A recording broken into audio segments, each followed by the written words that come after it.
I think you already know that if you want to improve your English speaking skills, you have to practice, right? You have to speak.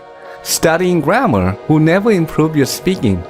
Listening to English alone will never improve your speaking. You have to actually speak. But what if you don't have someone to talk to in English? How can you practice then?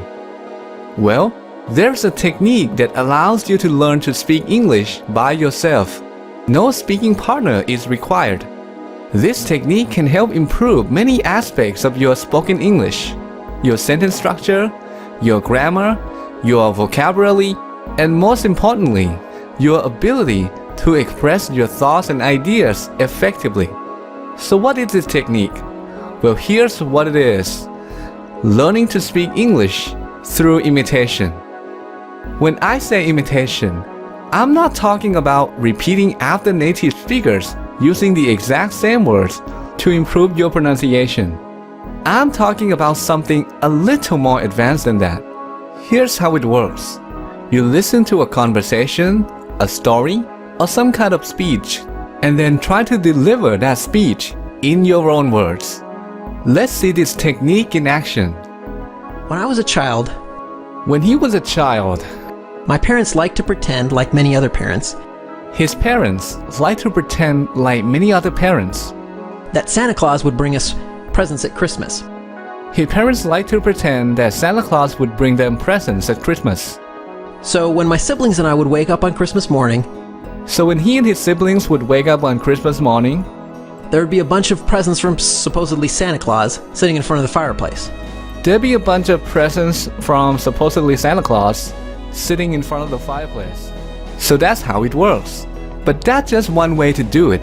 There are other ways too. For example, instead of imitating very small portions of speech, like phrases and short sentences, you can imitate larger portions of speech. So in this case, you wait until the speaker completes a thought or an idea, then pause and try to express that idea yourself. Another approach is to simply listen to the whole speech and then try to deliver that entire speech yourself. So there are several ways to go about it, but what I recommend is to combine them all together. And I call this approach easy to hard imitation. Easy to hard imitation is based on the concept of progressive training. The idea is that you start with something easy and then increase the difficulty of the activity, forcing yourself to get better. A number of studies have found this kind of training to be very effective. Here's how you can apply this concept. Start by imitating small portions of speech first, like phrases and short sentences. Then move on to imitating larger portions of speech, like long sentences or even groups of sentences.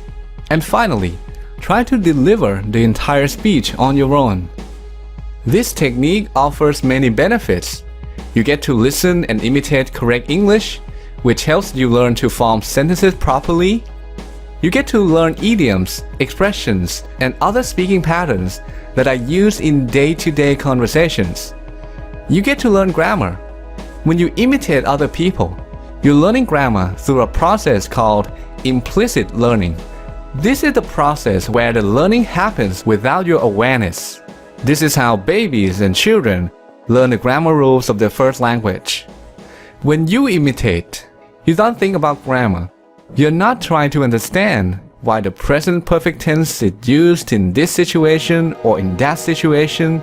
Instead, you're focused on communication, on understanding and expressing ideas. You're still learning grammar, but you're not aware that it's happening. This is one of the proper ways to learn grammar.